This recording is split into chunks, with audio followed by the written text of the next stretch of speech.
It's time for bookkeeping, beer, and BS.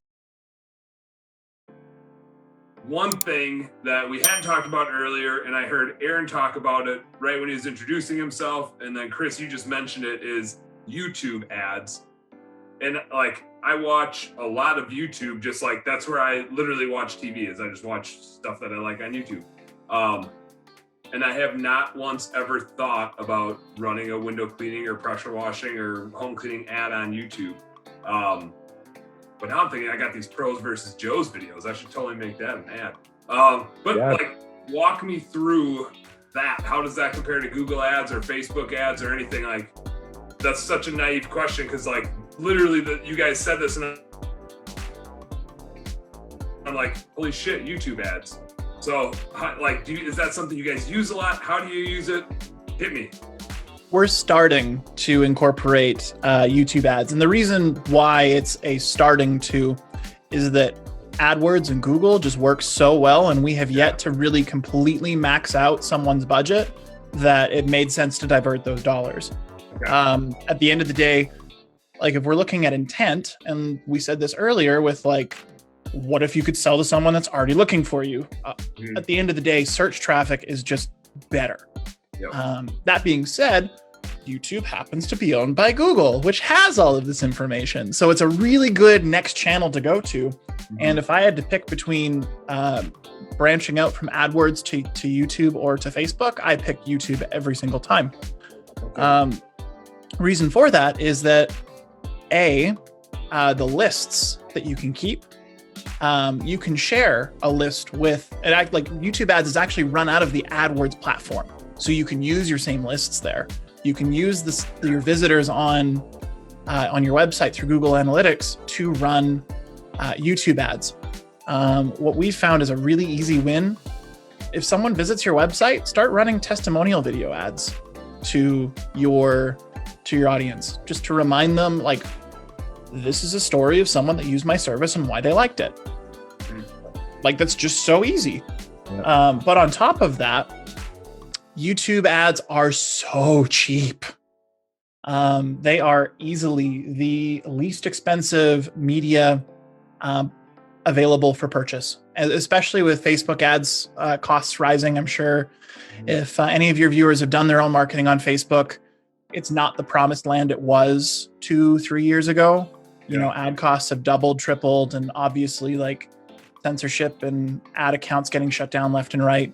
As I said, you sit down and you can't get a hold of anybody to open them up, and they won't give you a reason. It's like, it's like arguing with somebody that is emotional and not rational. There's no reason. There's nothing you can do about it. You can't win. Yeah, I know. Pretty much.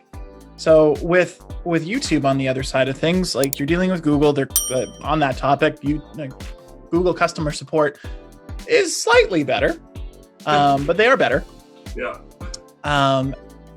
But from a targeting perspective, you have so much more data on someone and like interests and stuff like that. So there's a couple of, not to go too far down the YouTube rabbit hole, there's a couple of different places you can run ads. Most people are really familiar with the skippable ads at the beginning of videos and stuff like that. That's called in-stream. But some of the ads that people aren't familiar with are search ads. And that's a really low piece of low-hanging fruit. If someone's looking for something on the YouTube search bar, you can put your ad there. So if someone, for gutter cleaning, you could say, if someone's looking for how to clean your gutter, you could have a video on how to clean your gutter, and then you show someone how to do it on a video. And then at the end say, if this didn't look very fun to you, you can call me to do it. Right? Yeah. And then giving them a bunch of value and they're happy.